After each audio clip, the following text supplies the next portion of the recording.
silly quarantine time with Tucker. Before this all started, we were able to get in the FORNEY Museum of Transportation. Check it out. Get that box, Tucker. Tucker Genuine Travel. Alright guys, we are at Museum of Transportation FORNEY in Denver. Okay, so the FORNEY Museum of Transportation began as a private collection. That is awesome. Right? Mr. J.D. Forney, founder of Forney Industries from Fort Collins, Colorado. So the museum's motto is anything on wheels. Whoa. So this train is a Forney, a tank locomotive patented by a different Forney between 1861 and 1864.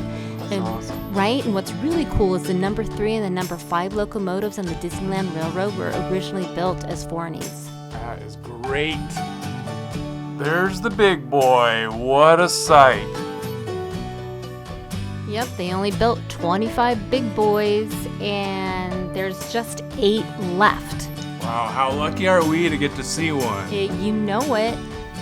So one of the big boys, number 4014, was reacquired by Union Pacific and restored to operating condition in 2019, regaining the title of the largest and most powerful operating steam locomotive in the world. That's just amazing! Isn't it?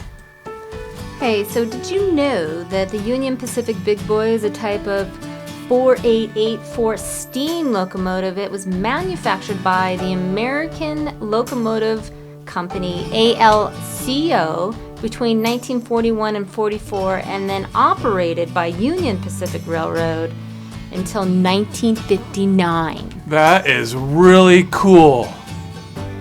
Another fun fact about the big boy locomotives, they were built to haul freight over the mountains between Utah and Wyoming.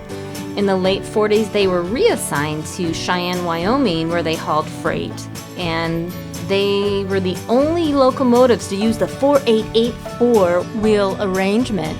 There's the engineer's view. So this is a shot of the cab controls. That's a lot of knobs there. I know. I hope they had some kind of map instruction for all those knobs. I mean, I can see they have... Oh, you could totally misfire. Yeah. Okay, so the big boy locomotives had large grates to burn the low quality coal, but I bet you didn't know. As an experiment, our 4005 here was converted to burn oil in 1946. It failed, though, due to uneven heating in the big boy's large single burner firebox. I did not know that. Did you know that, dude? No! No? The locomotive was converted back to coal in 1948. Did you realize that the 4005 was in a major accident at Red Desert, Wyoming? Oh, it's coming up on the anniversary, April 27th, 1953, 67th year. Disaster on the rails. That's right, they called it Disaster on the Rails, bud. And despite all that heavy damage, the locomotive was repaired by Union Pacific at the Cheyenne facility and returned to service. I guess what happened was a sheep herder was trying to get 1,000 head of sheep across the railroad tracks, and the guy went to switch the tracks and didn't get it switched quick enough, and the train derailed, and they weren't able to stop in time, and that's how the accident happened. Oh, that's so sad. I know. Accidents happen. That's why they... Hey, another fun fact, the 4884 class series originally rumored to be called the Wasatch. Isn't that the Wasatch Mountains in Utah? Part of the Sasquatch? No, Wasatch. Oh, Wasatch.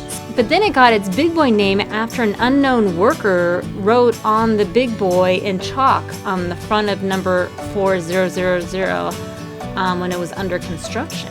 Isn't that interesting? That is pretty cool.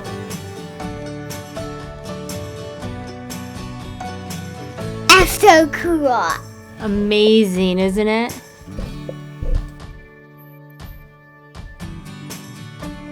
It looks like Dustin. Dustin, your Thomas and Friends Dustin snowplow? Yeah.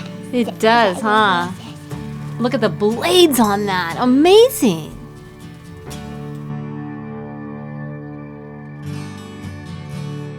Another fun fact, back in the day, they used to call engineers hogheads. That's pretty funny. That is pretty funny.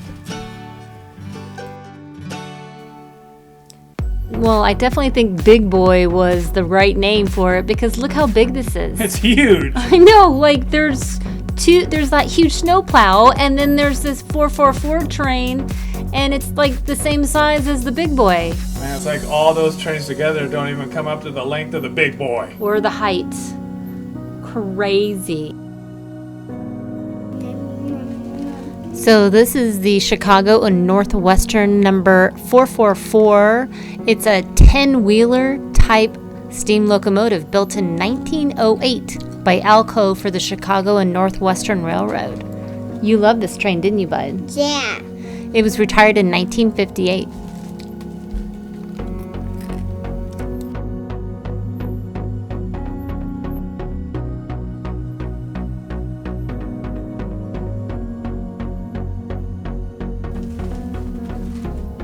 Okay, bud, this is an electric diesel locomotive. Pretty cool. I like all the colors. Yeah, but it's pretty rusty because it's been sitting outside for a while. Rio Grande. Pikes Peak. Pikes Peak is cool. Down in Colorado Springs area. This is a crane, Aunt Peachy. Do you love that, dude? Just Because it's yellow, huh? Is that your favorite color?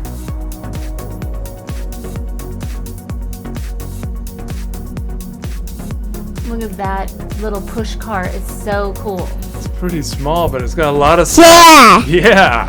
So these are all the tools they use in the train world. Look at that dog spike. Whoa, that's crazy. And a pig. Ooh. So this was very fancy. Ugh, I like the paint job on it. I know, right?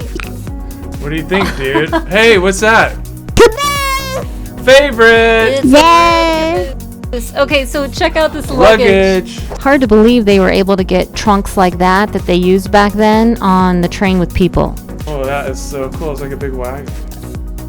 This was one of my favorite trains. This is a Hensel Wingman train? I'm not sure. But it's an NR7. What's the thing in the front called, dude? Smokestack. Boiler. Well, that's a boiler, but the front is a snowplow, right? Yeah. I guess it's an NR7. It stands for narrow range for 7 days. Like a narrow gauge. That paint job. Isn't that amazing? Okay, this looks Yeah. like a horse carriage being pulled, doesn't it? But it has a train in the front. Those Isn't little it? circle windows. It's hand painted. It's gorgeous. Look at that. The Denver Tramway cable car number 40, built in 1888. 15th Street, that's near the shopping area down there, 16th. Yeah, isn't this beautiful? It looks like a powered boat or something. Number 40! I guess it's the only surviving tramway car. Oh, check out those levers. It's at the FORNEY Museum, Those people are a little bit stiff. right? Yeah. I guess Denver used to look like San Francisco, but they do have a trolley downtown. So another fun fact, the Denver Tramway was a streetcar system incorporated in 1886, and the term tramway was unusual because it's not typically used in the United States. And the track was only 3 feet by 6 inches, narrow gauge, which is also unusual. Styling, I love that color, don't you, Bubba? Ooh, yeah, definitely. What's this that, is dude? a Kissel Car. You know whose that is? Amelia Earhart. This is a 1923 Kissel Car Speedster. It's Amelia Earhart's. She purchased it in 1922. It's a gold bug Speedster, the perfect car for adventuring, which is exactly what she decided to do back then. Guess that's why the propeller's on there. Isn't that cool? And these seats on the side are crazy. So apparently Amelia Earhart often called her car the Kissel, but later referred to it as the Yellow Peril. Look at the collection of old cars they had here. Look at the size of those lights. They're huge. And Rolls Royce, super fancy. Those were very nice, expensive cars back in the day. Wow. So they have a major collection The of... sidecars. Sidecar galore. You know it. They have incredible vintage Indian motorcycles, Honda, and other rare motorcycles. check it out. Apparently the oldest item they have is an 1817 Draisenne bicycle. 2 wheels, it had no pedals. To operate it, you had to run. Nickname the hobby horse. Whoa, that's over 200 years old. Wow, that's a 1923 case steam tractor. Looks like George from your Ertl Toys. Wow. It looks like Hero. It does. Hero of the rails. Wood. That's cute. Oh, look. Poor Fred. This is a fun setup for the kids with all the toys and collectibles. Pretty cool.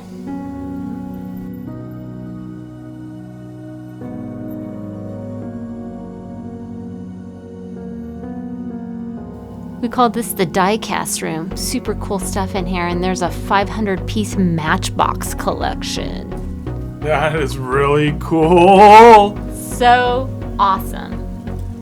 That was the kiddos' favorite, the Lionel train set. Yeah, it was my favorite.